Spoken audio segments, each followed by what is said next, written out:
lightning strikes and the universe says, hey, I speak. I'm the commander here. You know, we start to realize that our thoughts of being safe are a little bit shattered. That even if we say money is our safety, all of a sudden something will happen where that won't be your savior. That won't get you out of a situation. You know, sometimes being very tightly righteous within your own thought system, you know, can be very harmful to you in the long run. You have to have a loose grip on what's going on with you and around you. And to be safe in this reality with all what's changing right now is not to be so tight on what you believe to be true. You know, that's for sure. So when you're going through difficult times, you have to walk in small steps to understand what's going on around you, what's going on within you. And the difficulty, you know, can be a buildup of all sorts of small situations in your life, all sorts of wrong movements, wrong perceptions, or it was a ball of emotion that has been in motion for a long time to come to you at this very moment.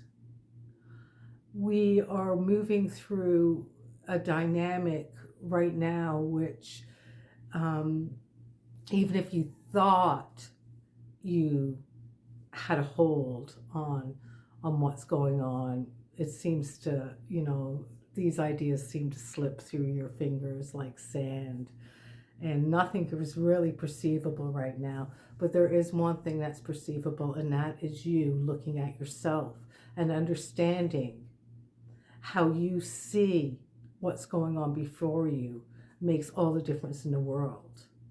It makes a difference on your well-being and how you are able to move forward. So when something happens, it doesn't matter how slow you go, as long as you continue to keep moving. Movement is the key, and self-examination is the key. Turning the mirror around and looking at yourself, because you are the only one that can provide the most truthful answers to whatever situation is outside of you. Now, if you're dealing with grief, with sorrow of the loss of something important in your life, then you deal with that loss. And there's a fly. Isn't that a sign of spring?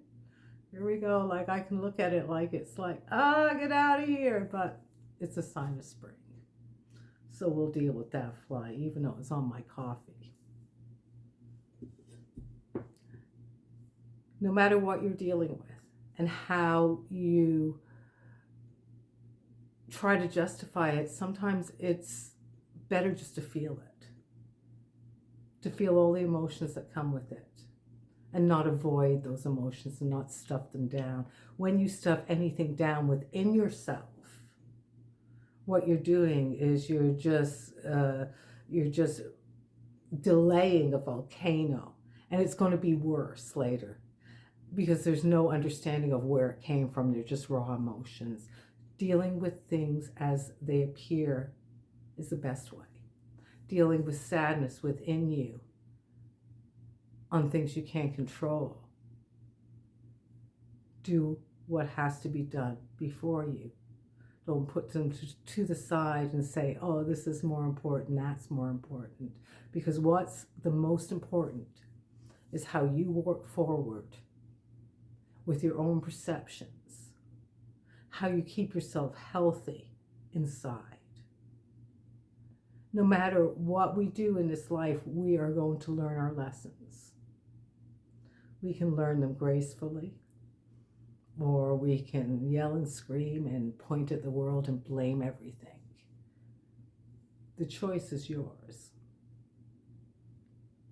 It's much easier. It's much easier to let go of that tightness and allow yourself to be willing to see other perspectives, to be willing to feel, and to be willing to move forward with honesty within yourself. It takes a lot to look at yourself. It's a lot harder to look at yourself than it is to point fingers at other people. But that's where most of the work is done. That's where the best work is done. All right. So this is the path. This is the path we walk. The path to, the path to gathering yourself, gathering all the pieces of yourself back and being okay with your journey and seeing the beauty in it, the magic in it, and knowing that there's something real taking place in everything at every moment. Namaste. I'll see you on the path.